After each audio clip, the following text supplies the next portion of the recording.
Hello সবাইকে, আশা করি সবাই ভালো আছেন। আজকের ভিডিওতে আমরা বাংলাদেশের সম্পর্কে এমন কিছু অজানা তথ্য জানব যেগুলো হয়তো আপনি জানেন না। আমরা জানি বাংলাদেশ একটি অসাধারণ দেশ, যার ইতিহাস, সংস্কৃতি এবং প্রাকৃতিক সৌন্দর্য পৃথিবী জুড়ে পরিচিত। তবে কিছু বিষয় এমনও রয়েছে যা আপনি হয়তো জানেন না। চলুন একবার দেখে আসি বাংলাদেশ সম্পর্কে কিছু অবিশ্বাস্য তথ্য। বাংলাদেশ পৃথিবীর সবচেয়ে ঘন বসতিপূর্ণ দেশ। বিশ্বের সবচেয়ে ঘন বসতিপূর্ণ দেশ হিসেবে বাংলাদেশকে তুলে ধরা হয়। পৃথিবীর অন্য কোনো দেশের তুলনায় এখানে প্রতি বর্গ কিলোমিটারে মানুষের সংখ্যা বেশি। আপনি জানেন কি, বাংলাদেশে প্রায় 17 কোটি মানুষের বাস এবং প্রতিদিনই এই সংখ্যাটা বাড়ছে।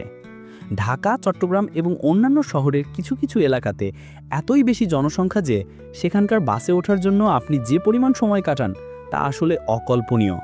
তবে বাংলাদেশের মানুষ তাদের দুর্দশা সত্ত্বেও নিজেদের মাঝে একে অপরকে সাহায্য করতে ভালোবাসে।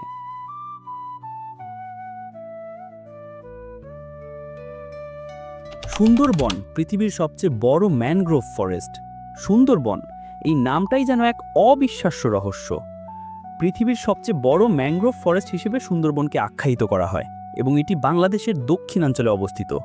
এই অরণ্যের গভীরে বাস করে পৃথিবীর সবচেয়ে বড় বাঘ বাংলা টাইগার। সুন্দরবন শুধু একটি বন নয়, এটি প্রকৃতির এক অমূল্য রত্ন।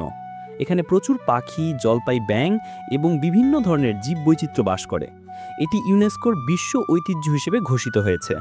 বাংলাদেশের সবচেয়ে বড় মিষ্টি রসগোল্লা উদ্ভাবন। আপনি নিশ্চয়ই জানেন রসগোল্লা মিষ্টির কথা, তবে আপনি কি জানেন যে এটি বাংলাদেশে প্রথম তৈরি হয়েছিল? সুনামগঞ্জ জেলার কিছু মিষ্টির দোকানে প্রথম রসগোল্লা তৈরি হয়েছিল। শুরুতে এটি এমন এক বিশেষ রেসিপি হিসেবে তৈরি হয়েছিল যা সারা দেশে সাড়া ফেলেছিল। রসগোল্লার কোমলতা, মিষ্টতা এবং গন্ধ আজও আমাদের সবার হৃদয় জয় করে। এখন এটি পৃথিবী জুড়ে জনপ্রিয় হলেও বাংলাদেশেই এর জন্ম। বিশ্বের সবচেয়ে বড় পোশাক শিল্প আজ বাংলাদেশের হাতে।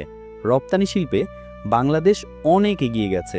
আমাদের পোশাক রপ্তানি পরিমাণ প্রায় 80 থেকে 90%। বিশ্বব্যাপী বাংলাদেশ সবচেয়ে বড় গার্মেন্টস রপ্তানিকারী দেশ হিসেবে পরিচিত।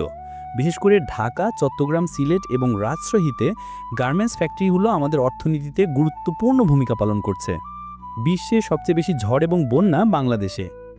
প্রাকৃতিক দুর্যোগের সময় বাংলাদেশের কপাল কিছুটা খারাপ হলেও দেশের মানুষ যেভাবে এসব মোকাবেলা করে তা প্রশংসনীয়। প্রতিবার ঝড় বা বন্যা হলে দেশের সরকার এবং জনগণ একত্রিত হয়ে দুর্যোগ মোকাবেলায় কাজ শুরু করে। তবে অনেকেই জানেন না, বাংলাদেশের মধ্যে বিশ্বের সবচেয়ে বেশি ঝড় এবং বন্যা হয়। কক্সবাজার, মোংলা ও পটুয়াখালী বিশেষভাবে ঝড়ের আঘাত পায়।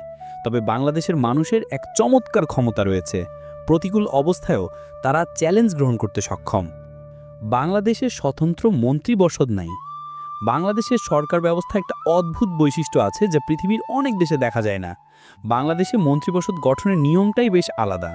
মন্ত্রীদের কার্যক্রম এবং পদবি সাধারণত প্রধানমন্ত্রী দ্বারা নির্ধারিত হয়, যেটি প্রশাসনিক কাঠামোকে ইউনিক করে তোলে। মন্ত্রীদের কাজ করার পদ্ধতিও একটু ভিন্ন। তারা প্রায়শই এককভাবে কাজ করেন এবং সরকারের দায়িত্বগুলি নির্দিষ্ট করে দেওয়া হয়। বাংলাদেশের পাহাড়ে ঢালু। বাংলাদেশের ভূগোলও বেশ বৈচিত্র্যময়। এখানে প্রচুর পাহাড়, তবে বেশিরভাগ পাহাড়ই বেশ ঢালু। এই পাহাড়ি অঞ্চলগুলো চট্টগ্রাম, খাগড়াছড়ি এবং সিলেট অঞ্চলে দেখা যায়। এই এলাকাগুলো প্রাকৃতিক সৌন্দর্যের কারণে অনেকটা পর্যটকদের আকর্ষণ করে।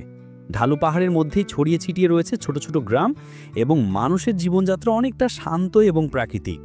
হুমায়ুন আহমেদ বাংলাদেশের সাহিত্যিক লেগেন্ডারি। হুমায়ুন আহমেদ এই নামটি বাংলা সাহিত্যে এক অমর নাম। তিনি শুধু লেখকই ছিলেন না, তিনি ছিলেন নাট্যকার, পরিচালক এবং একজন অদ্ভুত মেধাবী ব্যক্তি। তার লেখা, নাটক, সিনেমা এবং চরিত্রগুলো মানুষের মনের গভীরে জায়গা করে নিয়েছে। নন্দিত নরকে কিংবা মধ্যাহ্ন তার বিখ্যাত উপন্যাসগুলো যা আজও বাংলা সাহিত্যকে সমৃদ্ধ করেছে। এখানে ছিল বাংলাদেশ সম্পর্কে কিছু অবিশ্বাস্য তথ্য যা হয়তো আপনি জানতেন না। আরও এমন তথ্য জানতে চাইলে আমাদের সাথে থাকুন। যদি ভিডিওটি ভালো লেগে থাকে তাহলে অবশ্যই সাবস্ক্রাইব করুন এবং কমেন্টে আপনার মতামত জানাতে ভুলবেন না।